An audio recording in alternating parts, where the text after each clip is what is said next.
béret rouge, fusil d'assaut en bandoulière. Voici au premier rang Christian Malanga, le leader selon l'armée congolaise de la tentative de coup d'État déjouée à Kinshasa. Nous, les militaires, on est fatigués. Nous avons vécu à l'étranger.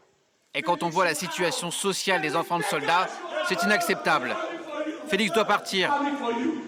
Filmé ici à l'intérieur du palais présidentiel dimanche, Malanga, congolais basé aux États-Unis, a ensuite été neutralisé selon l'armée. Une cinquantaine d'hommes ont été arrêtés selon le porte-parole de l'armée congolaise, qui évoque la présence parmi eux de 3 citoyens américains.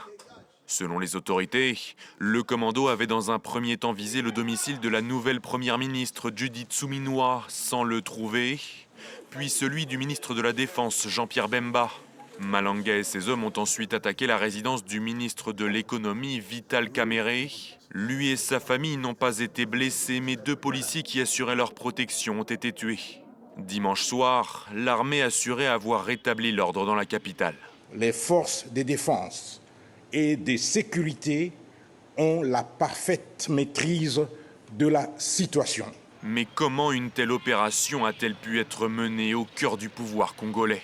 Il y aurait même des failles assez importantes et qui illustrent véritablement que le système sécuritaire au niveau de Kinshasa, au niveau du Congo, est assez défaillant pour pouvoir permettre une telle action au cœur même de l'appareil de l'État, c'est-à-dire le bureau présidentiel, soit attaqué de cette façon-là. 5 mois après l'élection présidentielle où Félix Tshisekedi a été réélu au premier tour, la RDC n'a toujours pas de gouvernement. Le pays est aussi en proie à une grave crise sécuritaire avec la rébellion du mouvement M23 dans la province du Nord Kivu.